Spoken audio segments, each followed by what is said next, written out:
financial matter, and we will see that beyond finance is traceability. It's talking about different companies. We will have different exchange, and you'll have an opportunity to ask them questions should you require to. And I can give you their contacts if you need to contact them with further questions. If you could please just introduce yourselves, and then we will start.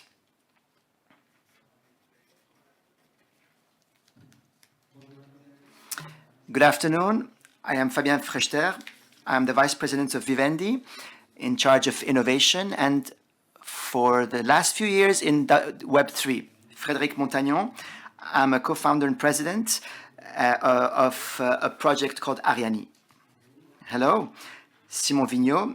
I am the director of Nicomatic Explorer, which is part of the Nicomatic Group, which is part of the connective for defense. And Raphael Bloch, I'm co-founder, I don't know where the whale is, but it's the big whale. And it's a platform of data and research for all active crypto. Frédéric, let me start with you. It's true, we do talk a lot about financial topics when we talk about blockchain and crypto. Is it exaggerated, or is it really corresponding to reality? Or is it also beyond use cases? So who has active crypto in the hall? So that's the answer. That obviously people are interested more in whether there's money in it or not, or if there's supply chain or other operations on the blockchain. So it comes from there. And also from a historical point of view, the first use case and the first application for the deployment of blockchain was to do cryptocurrency. And so if that's our starting point, it is logical that going forward in its application, which is to secure value and allow exchange of this value, is what we talk about the most. And let's not forget that Bitcoin, the title of this paper that describes Bitcoin, is a mean of payment. So that's our universe. However, there are many other things happening with the blockchain, and we use it for many other things. And it's true that it's a bit less sexy than other elements. And so it's a bit less than 10 years that you're in this business. And why Ariani, and what is the use case? And has it changed in the last few years? Very good question. So Ariani, it's been 7 years now. And we started saying, well, currency, when it's in digital form, it's like data. It's a particular data because when we touch value, we want to secure it. That's why we have this title for this conference. But we want perhaps to secure it more than other kinds of data. But it remains data that we want to ensure longevity and being valid over time, and that we can't duplicate and change haphazardly. And it's in a digital world, there are different types of data. So property data and others. And this data require the same treatment. And we thought we should be able to apply the same technologies for the same added value for other kinds of information. And that's where we started with the idea that to participate in this wave of decentralization of information systems, it would be good to base ourselves on companies and on brands, and to put in the hands of these brands tools and architectures like Web3, decentralized, can call them as we wish, to recreate a relation between these brands and the clients. And how do we do that? We allow the brands to create numerical digital passports, and these are identity for objects. So we started with luxury items, and now, can you mention some of these brands? Yes.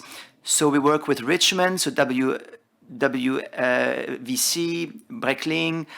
We work with, we've gone into the world of house appliances with Darty and everything that allows for recycling and treatment of big waste. And there are other brands that work with our protocol, and they use our protocol to create digital passports that they will use to store information around the product all along its life.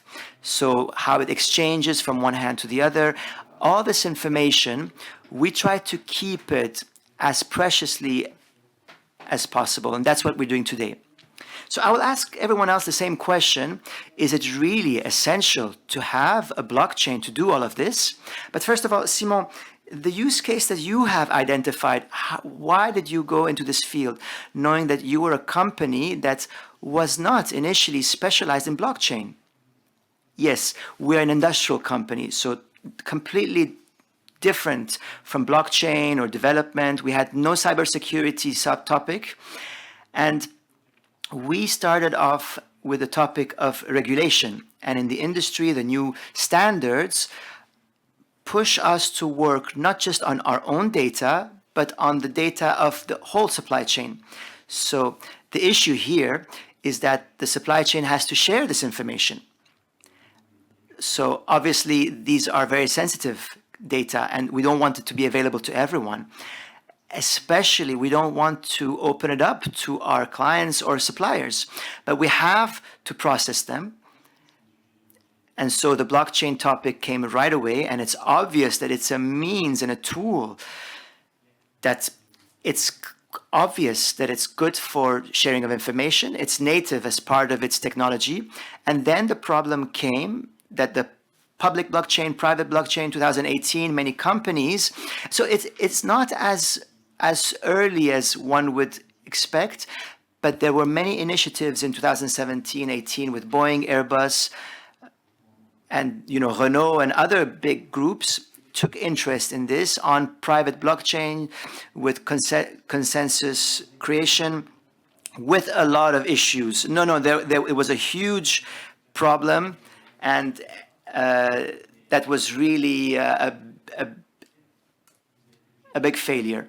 And we had to create a consortium of companies with different interests that work together, and it doesn't work.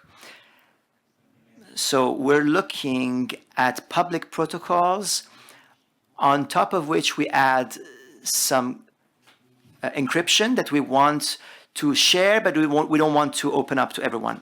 Okay?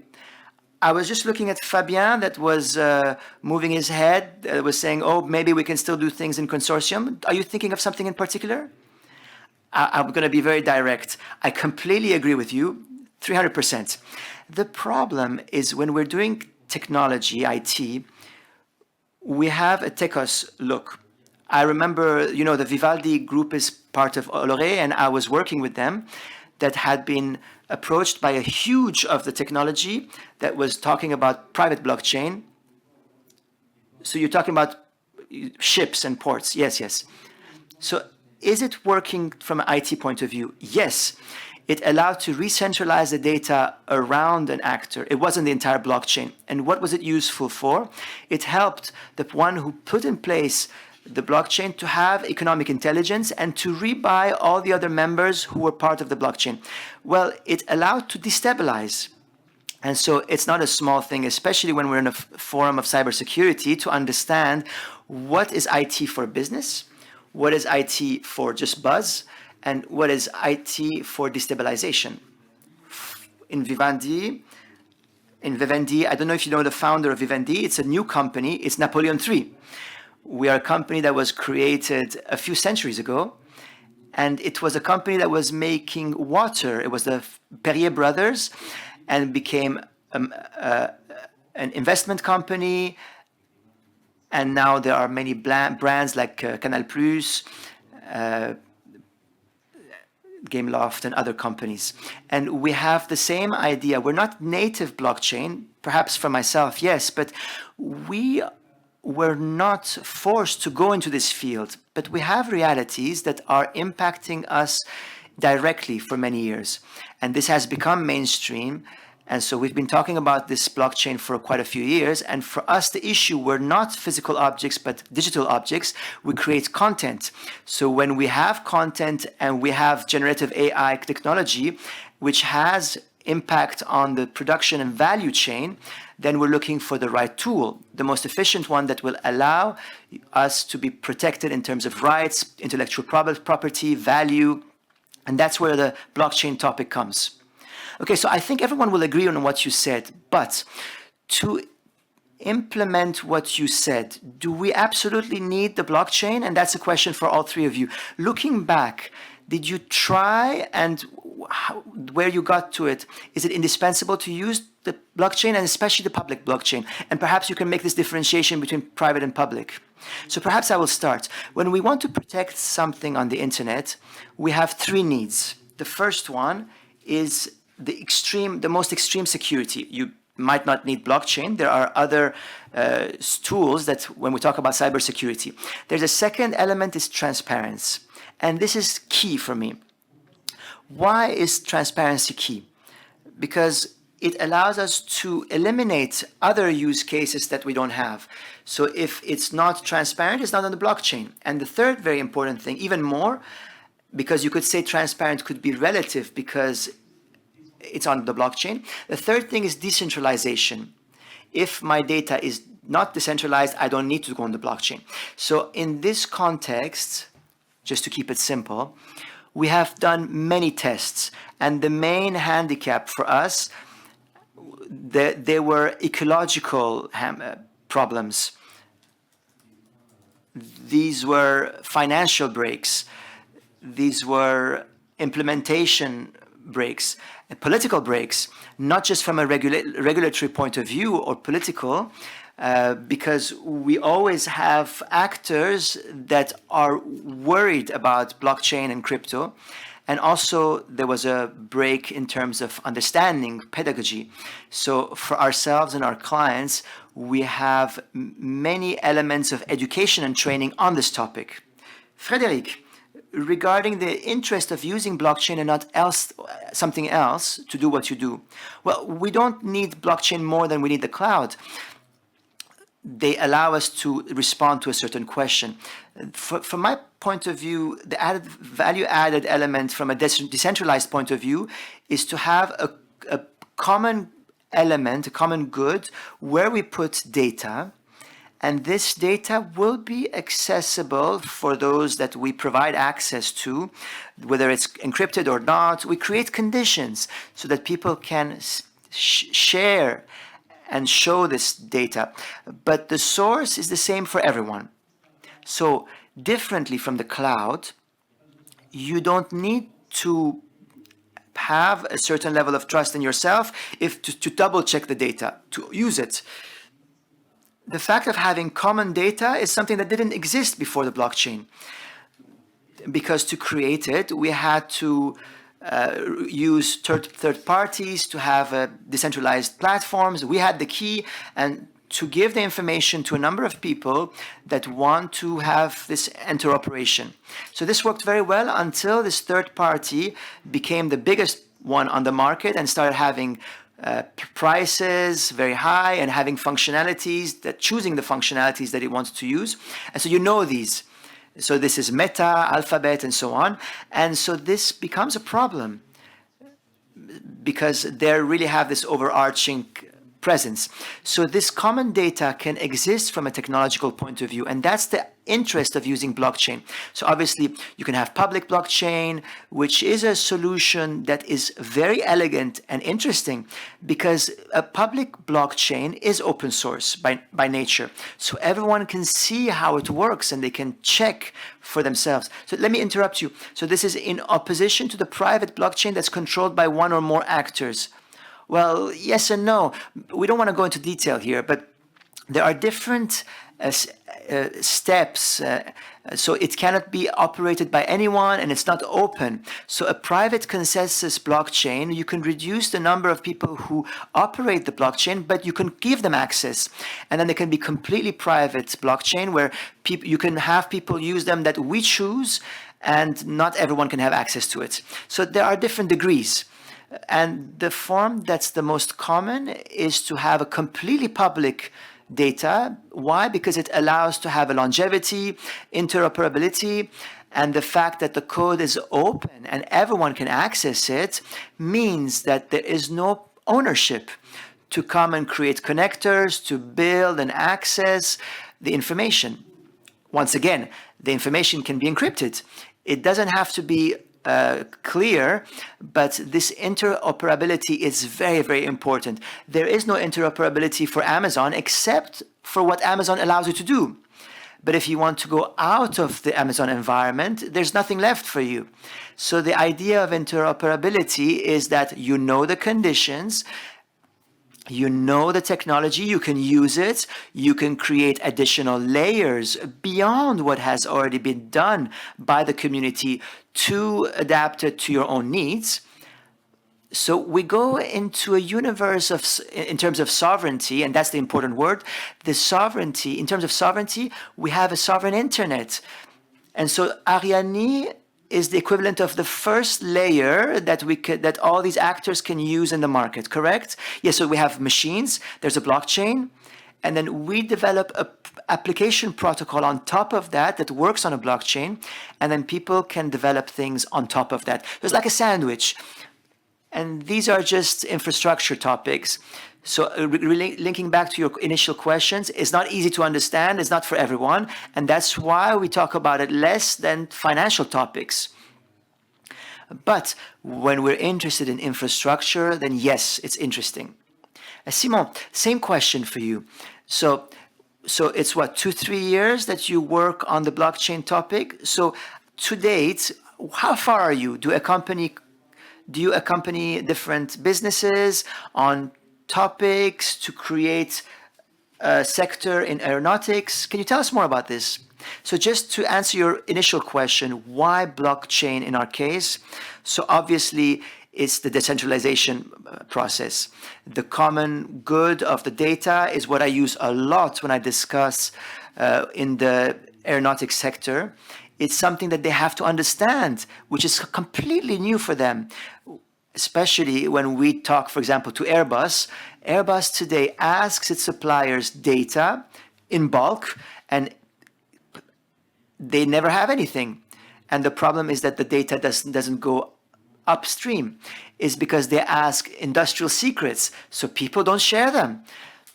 So at the end of the day, Airbus has nothing, and they stop there. So decentralization was the topic that pushed us to go towards blockchain, because we needed to decentralize, not to have the information centralized within an actor, and to create trust in the sharing. If we want people to share their information, it cannot be stored at someone's address. The element of trust of the third party, maybe you can have trust within a small group, but in a supply chain that's complex with tens of companies, it doesn't work. So that's to answer your question, initial question. And then in terms of what we do, today we have two main axes. The first one is on aeronautic supply chain. So we work with big OEMs, can be Airbus. We talk with different defense suppliers. And their first issue is that the ramp up, I'm sure you've heard of the current geopolitical situation. There's a huge ramp up in terms of defense aeronautic. Ramp up is the need to manufacture a lot more than what we do today. And in very complex supply chains, when the client, so the different ministries, place an order to the supplier, to the manufacturer, the time it takes to go down to the first link of the supply chain, which is the first one that has to start working on it, well, there's an order that goes to one level, to another level, and at the middle, oh, there's an obsolete part, so we ask more money, so it goes back up and it comes back down. So there is no acceleration. So today, it can be incredible when we talk about the fact that Airbus is not able to go faster. It's not that they're not capable of doing it, but the problem is that the amount of time it takes for the supply chain to organize itself, it takes a long time. It's very complex, it takes long. And I really mean it when I say it takes a long time. And that's where the blockchain comes in. Yes, because what we propose in our solution is to recreate. We talk about digital hegemony, and we have the naming of the equipment. And so we have identified all the suppliers of each equipment. We can even say what will be obsolete, what isn't. And when we have the need to place an order, the information can be diffused instantly. and that's the magic of the blockchain. Instantly, we have that information. So there's a huge acceleration. And so we have quite solutions that are quite simple because we're using technologies that are existing, and we are able to accelerate the ramp up. We can improve the visibility of the different components in stock, in our inventory, and all of this. Okay, very clear. But just to come back to your example, so we talk here about cyber. How can you create this trust that's so important to make sure that there is no problem? Because we don't talk just about the actors and the links, but we talk about the stock, but also how can we allow the actors that will not only share the information, but they will be able to see and trust an infrastructure that's not their own infrastructure, that this doesn't belong to them. So that's a huge challenge, because you have to understand that how it works. And what's more so is that it forces us to understand a decentralized model, where in the past people never thought to understand what does a centralized system look like, because we've been delegating for the past 30 years the operations to third parties who do their job well. So this is a real issue, because when we say that we can help you to create more sovereign systems, then there's a limitation that if it's more sovereign, we master it, we have to understand what we're mastering. So the first issue is the open source.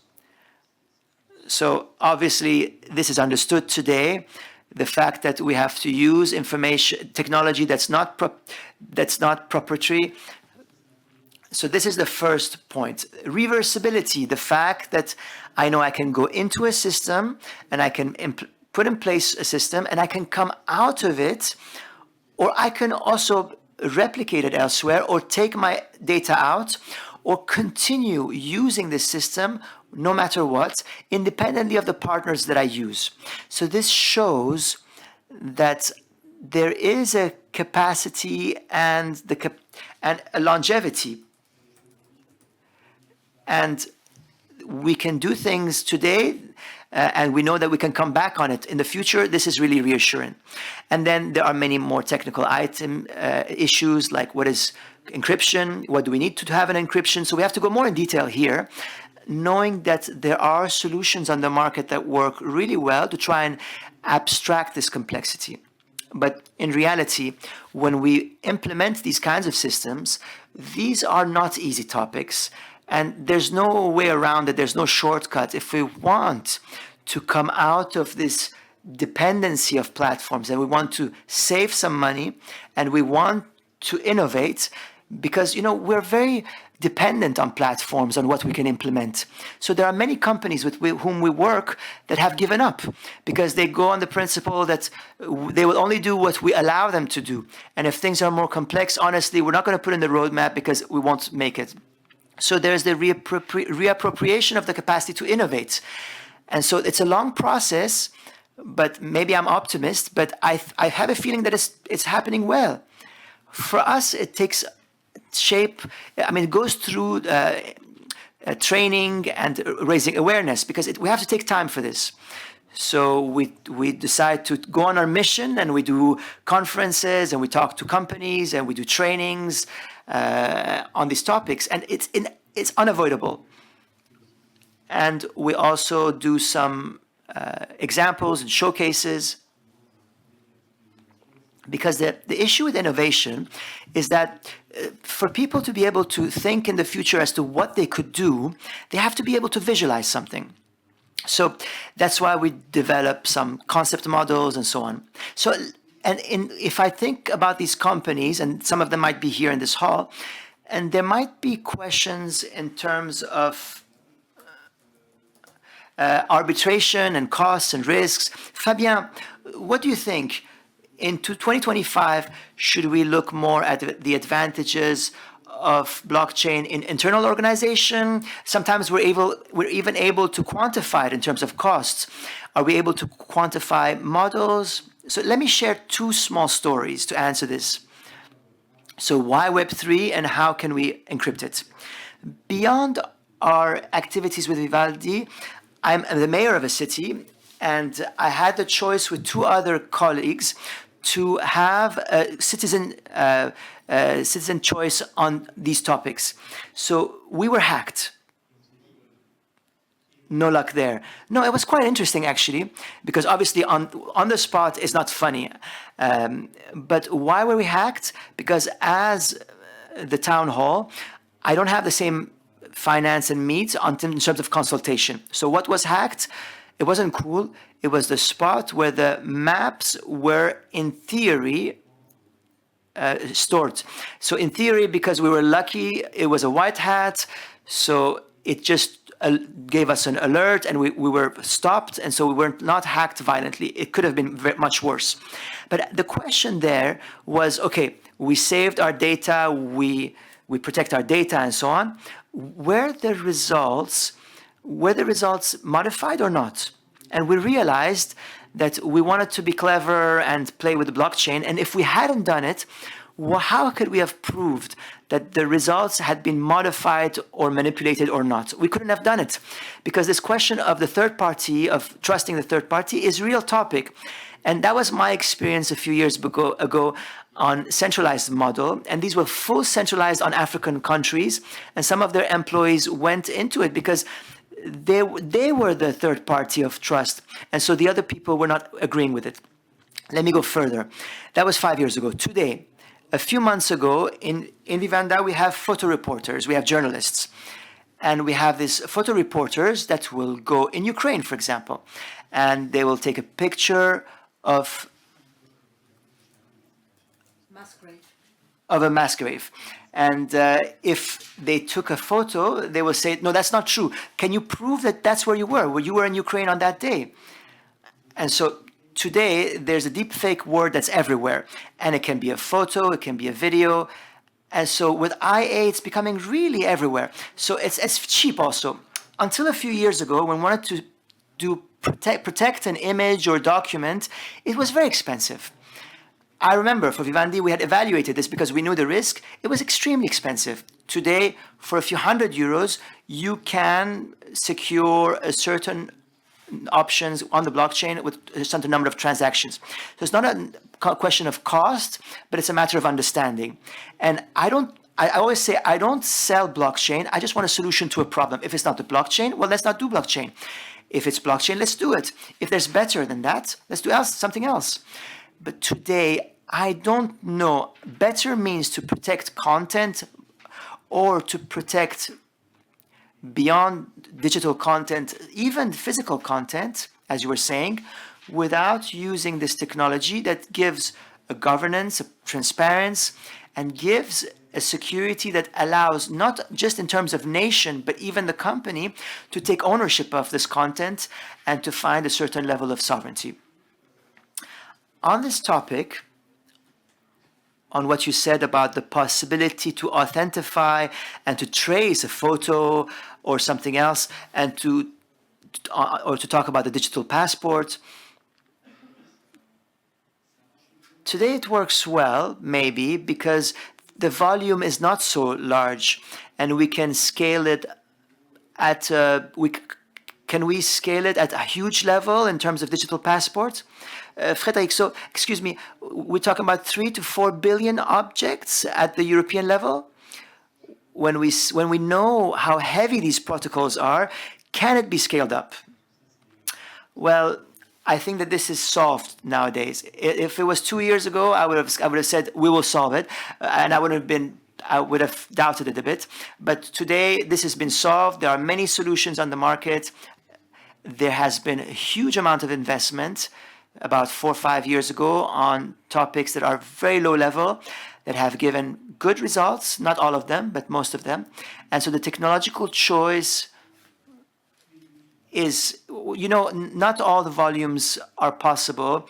For example, my use case, we're very small. We have 3 million objects that are part of our follow-up. So you have about 3 million digital passports. Yes, it's very small, but multiplied by 100 or 1,000 today, with what we know and what we have, it's not a problem at all. We have some space because the way technology is being deployed, obviously we want it to happen much faster in a snap, but the reality is that it takes long because we have to link it to the existing IT system. So we have reached a stage where the technology is going much faster in its development than the demand. So we don't really have an issue here. However, the blockchain is not appropriate for everything, for all types of content. Let me come back to what I was saying earlier. The data that has a specific value, they require to be treated by a non-centralized system. But if this is data that we use very little, for example, when we go towards blockchain, we always have to think about it. It's about longevity of the information, the problem of falsification. It has a cost. The cost is not so much in terms of resource, but is the fact that you have to change your habits. And so in this case, we could ask ourselves, should we do it or not? But if the information that we want to secure has enough value, then today I think we've reached a level where it's really worth doing it. And then we have to be willing to do it. And I would like to believe that the companies have they should go into it and fast, because companies are more and more data, and if we're not able to manage ourselves this data, at some stage we're not competitive anymore. Sorry, Simon, you wanted to react? Yes, coming back to your question on the uptake.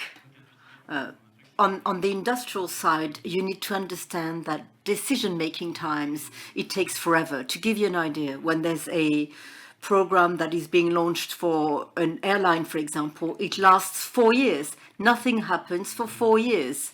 And in 4 years, the technology changes enormously. Ciphering, blockchain, it's completely different 4 years later. If you look at a cycle between two techs, it's decreasing year after year. We have new innovations coming all the time, much quicker than what used to be the case. At the industrial level, we are dinosaurs. So what Frédéric was saying a second ago, it's more complex, it's more cumbersome to enter the blockchain. That's the real question, rather than knowing whether it's scalable or not, because it will be scalable. Of course, I have more questions, but I suggest we turn to the audience. Anyone with a question in the room? And if you have questions remaining, I can give you their contact details. The questions are not spoken into microphone. You will get the answers.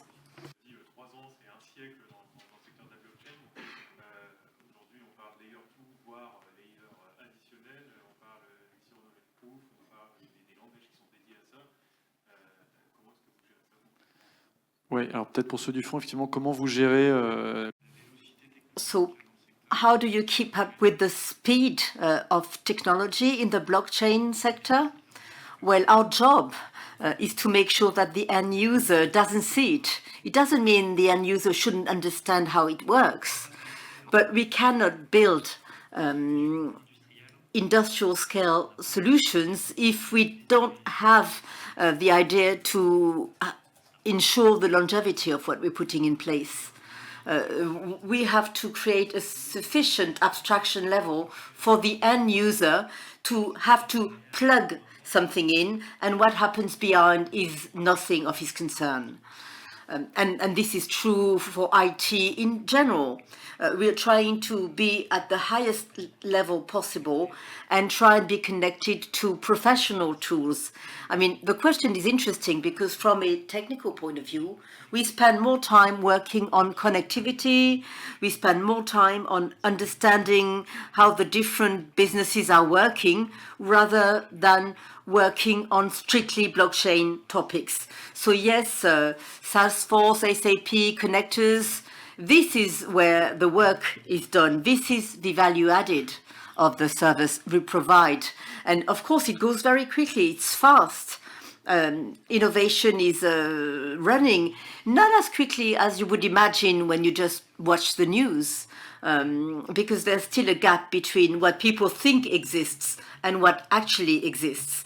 But incredible progresses have been made in the last 3-4 years, particularly because we've entered an industrial era for blockchain tech. And we come back to your first question, Raphael. The financial world, the financial ecosystem has now officially adopted the blockchain tech, which means we have a certain level of maturity. So you're saying you're waiting for the OTF Bitcoin in a non-financial environment? So products that will then pull a whole sector. I think it's already the case. It's already the case. It's not said very publicly as ETFs that are made for everyone. I think apart from Raphael, I tend to travel a lot. I've visited 17 countries since September, and there have been huge changes in the last 12 months. The shift is very significant, but it's pretty much invisible in France. If you go to China, you go to Shenzhen. If you look at the exchange on cultural assets, it's on the public blockchain. In France, we say that there is no public blockchain in China. This is not true. If you go to the Silicon Valley, you go to GAFA, you look at a number of consortia, it's not what you're going to look at because it's B2B, but they're all on public blockchain. Those topics are not particularly interesting or sexy. We're talking about security, fighting counterfeiting, monetization, dematerialized monetization. It's less appealing to the public at large. Now, within Vivendi, we have whole teams devoted to technological monitoring, and they have to predict the future. What are the out of the blue innovations that we could maybe bring back to France in the food tech, for example? But we have a reciprocal duty to look at the best available solutions. I'm not looking at the tech per se. And if we look at the main needs of a group being hit so hard by a technological change, the whole sector is changing. If you look at Vivendi, the creation of content is changed. It's the first time we really hit by a technology. There's a saying often that tech is for blue collars. No, it's not just blue collars, it's white collars, but it's also changing our values. It's questioning our very existence, which is why we really have to revisit our governance and even go one step further. It's a question of survival for our industrial sector.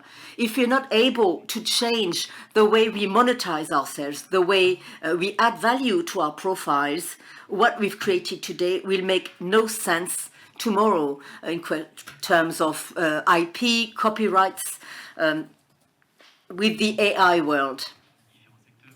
Just extending to other sectors. Again, industrial sector, we are living at the age of dinosaurs. Let me take the example of ERPs. You're familiar with ERP, SAP, for example. If you pick one ERP, you implement it in a company, it costs several millions. You're not going to change it before 10, 15 years, if not longer. Those choices are made for a long time in the industrial world. Even though a technology has been interrupted, we continue living with it. So we're not so much thinking in terms of the speed of development of new tech. We're really focused on interesting technologies, but we make a choice for the long term. But we're not really hit by the speed of development compared to other sectors. We live at different paces. Another question, maybe?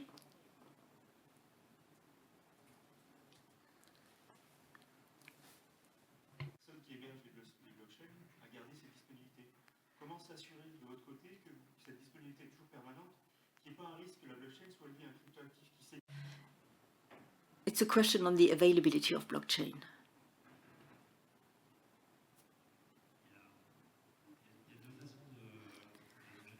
There are two ways to look at this. There are 100% public blockchain. They're going to pay for people to operate them. This is the mining of Bitcoin.